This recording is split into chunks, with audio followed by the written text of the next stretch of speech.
Hare Krishna, dear devotees. Bhadadamodar Das asked me to send a little communique to you for tomorrow, because for me it's today, which is a day before tomorrow. In other words, today's the 29th. And I thought, rather than getting into any lengthy discussion of mine own, I would just read something. I don't think I'm going to read everything that I want to read, but I'll read something. That's what I'm looking at here in the computer, aside from speaking to you, from Brihad Bhagavatamrita. And for those of you who have read the book, then you'll know this part. For those who haven't, you should. And this is the second part of Brihad Bhagavatamrita. And Gopkumar has told his whole story. He's narrated his whole story for the benefit of this Brahmana. And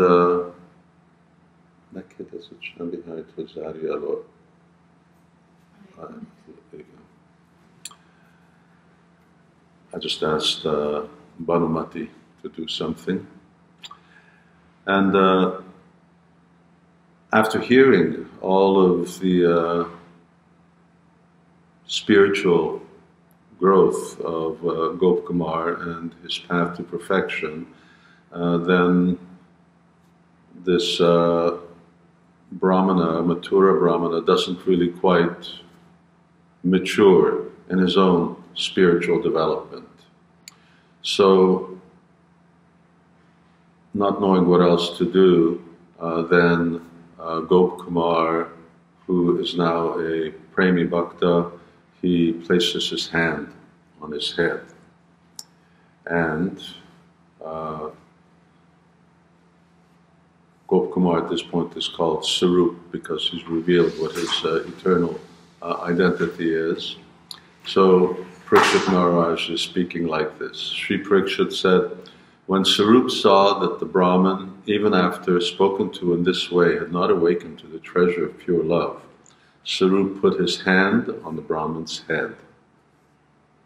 By the mercy of the great soul Sarup, everything Sarup had experienced became manifest at once in the Brahman's heart, as if the Brahman had experienced it himself. Such are the most amazing glories of contact with a great saint.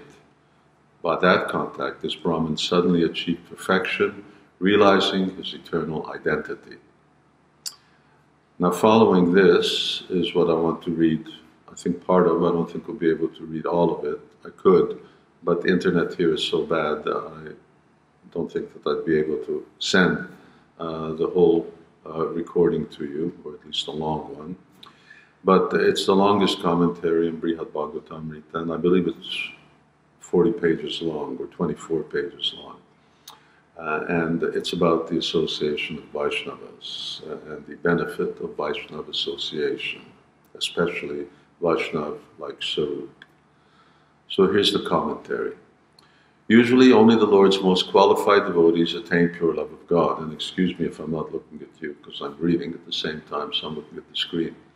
After long endeavor for the Lord's special mercy, how then could this Brahman have achieved prema so quickly?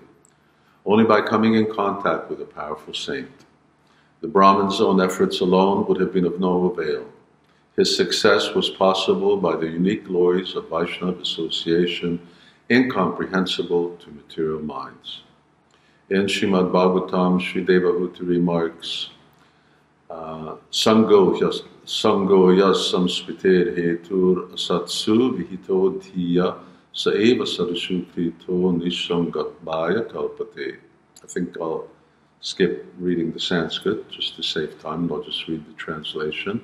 And this verse translates, association to gratify the senses is certainly the path of bondage, but the same type of association performed with a saintly person leads to the path of liberation, even if performed without knowledge. End quote. When an ignorant person mixes with other degraded persons, the result is entanglement in material existence, in the enjoyment of food, drink, sex, and so on. But the company of pure souls, even if entered into with the same ignorance, enables one to become nishsanga, free in two ways, detached from matter and uplifted to pure love of God. Prema is a form of detachment because it shuns all pursuits other than the attempt to please the personality of Godhead. Therefore, as stated in the Yoga Vasishta Ramayana, quote, in all circumstances one should approach saintly persons. Even if one receives no teachings, spontaneous dialogue with them imparts valuable lessons.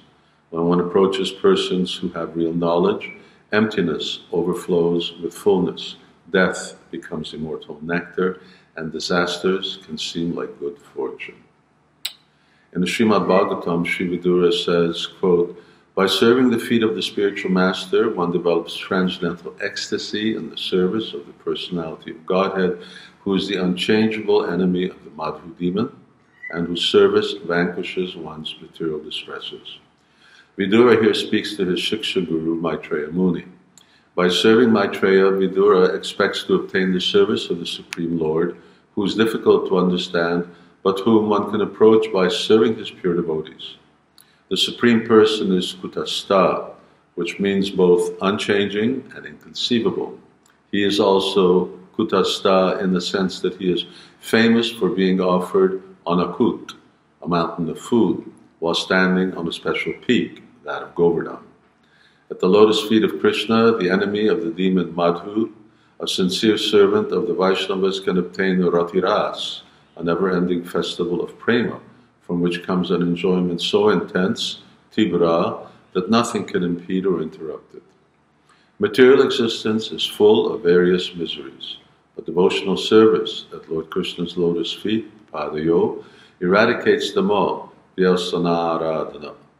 Or, if we take padayo to modify vyasanaradhana, the meaning of the two words together is that which destroys the pain felt by the feet. Krishna's Lasa Lila is mostly a festival of dancing, and dancing means moving the feet. By entering the rasa dance, one's feet will be relieved of the distress they feel from doing other things. Just by the way, this is Sanatana Goswami's own commentary to his own book, and one of Sanatana Goswami's unique styles, aside from being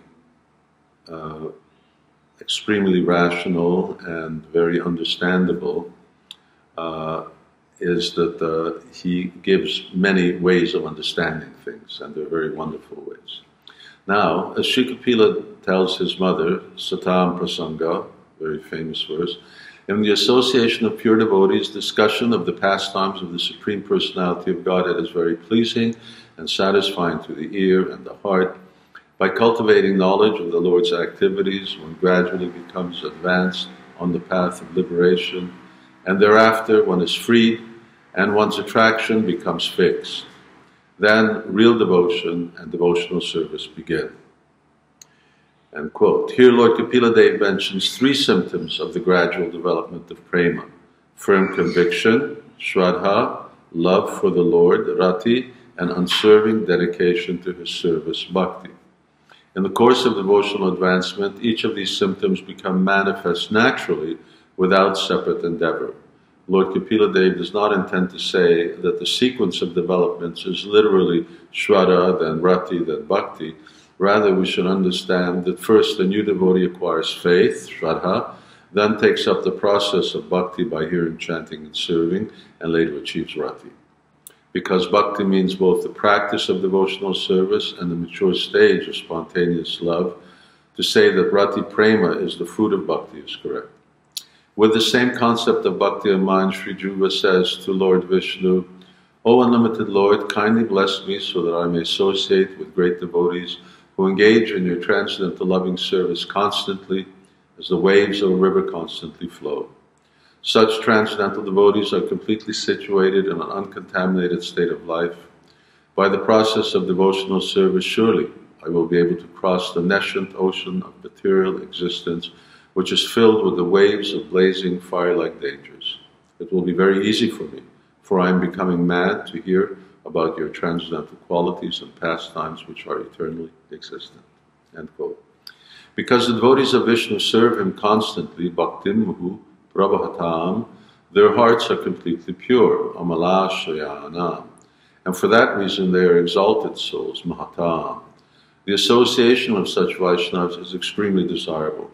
One who achieves it need not bother aspiring for the fourth goal of life, liberation, for liberation comes automatically as a byproduct of pure devotion. Dhruva anticipates that in the company of Vaishnavas he will drink the nectar of topics about the Supreme Lord, which will intoxicate him and empower him to cross effortlessly the dangerous ocean of samsara. Nyomnak azt a kettő gombot, hogy ne legyen túl sötét. Nem ott.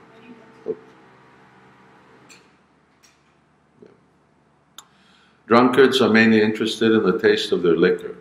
They have only a superficial interest in the secondary effects of alcohol, such as its ability to ease the discomfort of cold weather. In the same way, devotees who have a taste for drinking the nectar of Bhagavad Bhakti consider relishing that elixir forever their principal goal. They accept liberation and other secondary benefits only when such boons do not obstruct that eternal delight. In the Srimad Bhagavatam, Lord Krishna gives this opinion, quote, if one by chance associates with a devotee, even for a fraction of a moment, one is no longer subject to attraction by the results of karma or jnana. What interest then can he have in the benedictions of the demigods who are subject to the laws of birth and death? My dear Lord, your lotus feet are the cause of all auspicious things and the destroyer of all the contamination of sin. I therefore beg your Lordship to bless me with the association of your devotees who are completely purified by worshipping your lotus feet and who are so merciful upon the conditioned souls.